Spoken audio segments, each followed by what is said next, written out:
Hello again and welcome to 10 Things About Writing. Today I'm going to pitch into a discussion we've been having on Twitter and elsewhere about a much maligned topic, which is that of fan fiction. Now, a lot of people have strong thoughts about fan fiction, whether or not it should exist at all. I'm not going to weigh into that because I think this is up to the individual author to say whether they feel comfortable about fan fiction of their own work. I'm very happy for people to write fan fiction of my work, as long as I don't have to read it, because that's a little weird. But the actual process of writing fan fiction is something that I believe very strongly in. I've done it myself. I wrote a 500-page fan fiction of the TV show Lost with a friend I met online, completely anonymously, some years ago now, when I was suffering from writer's block. And it taught me a lot of things, not least the nature of the fan community and how intense it is and how much talent there is there. I think fandom tends to spark unexpected talent in all kinds of ways. And I know a lot of usually literary novelists, some of them quite envious, who feel that actually fan fiction is the pits, that fan fiction writers are the pits, and the ones that actually made some money from fan fiction, for instance, people like Stephanie Meyer, people like E.L. James, are just terrible writers who somehow have lucked out in some unfair and unimaginable way. Now, I don't believe any of this. I think that to say that fan fiction is inherently bad writing is just as stupid and as ignorant as to say that all romantic writing is bad or that all science fiction is bad. It is not what you write that makes you a good or a bad writer. It is how you write. And I know enough and have met enough people now from the fan fiction community, many of whom I've stayed in touch with for years and years, to understand that actually fan fiction, apart from being a joyous end in itself for a lot of people who don't want to take it further, is also a very good training ground for authors who may not quite have the confidence to start on something big and entirely original on their own. Originality is not everything in writing. There are many authors who believe, as I do, that actually there are only a very limited number of plots to write, and that we are all effectively taking those plots, personalising them, reworking them, retelling them in ways that are relevant to us and to our audience, which is really pretty much what fan fiction is.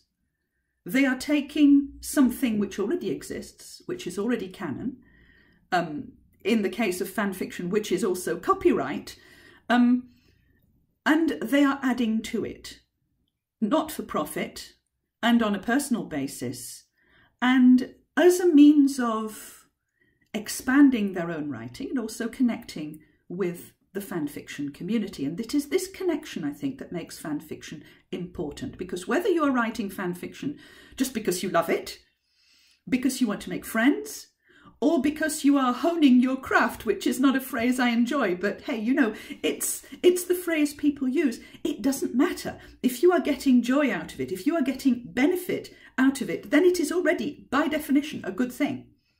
And there are many things that a writer can get from fan fiction, which I would argue you can't quite get elsewhere. One is the confidence of entering a sandbox which has already been built and put into place, and you can choose the parts of it you want to play in, the characters you want to work. Fan fiction teaches you a lot about characters. It teaches you to analyse characters, how they speak, how they behave. It's a very good characterisation tool, because if you want to write a convincing version of a character already in existence, you need to study how that character was written. So it teaches you how to observe.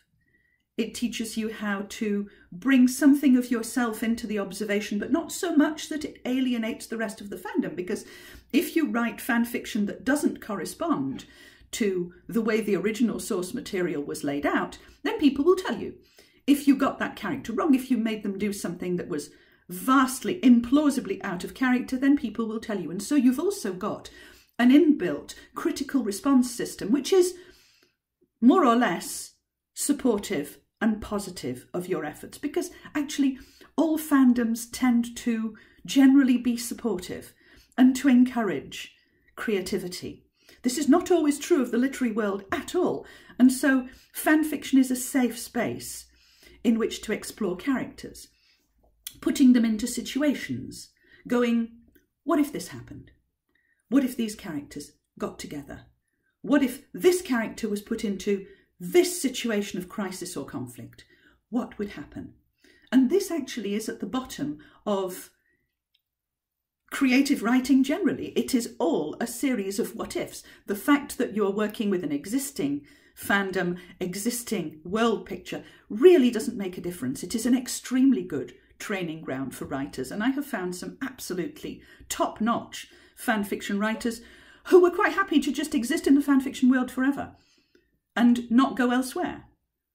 And there are others who have used it as a stepping stone to something else, but who actually come back to fan fiction again and again, because there are still things to learn there.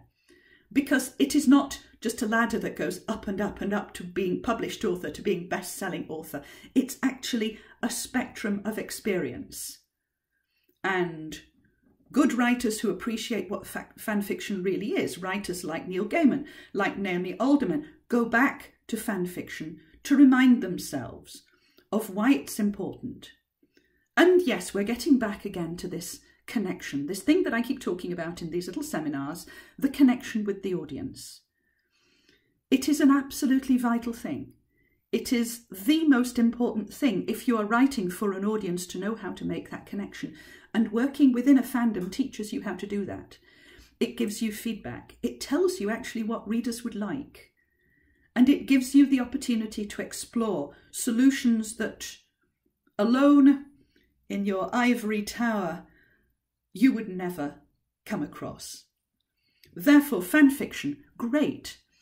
Whether it is well written or not is entirely up to you.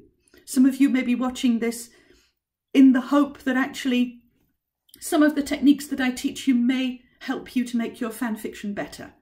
If so, excellent, all the better. That's exactly what it's for. But don't despise fan fiction if that's not why you came. It is not a kind of primary school playground where people play at Batman and Robin. It is an entire community with its own levels of expertise, its own many connections, and many, many lessons to learn, because who are we without an audience? Who are we without our readers if we want to share our writing? And I think most of us do, whether we want to do that professionally or not. If you love something, it's normal to want to share in it and to have a community of people who are also sharing in it. So write your fan fiction, keep writing it. And if you do want to go to something original, you will have the tools and the skills to make you better. Good luck, everyone. Enjoy your writing. Till next time.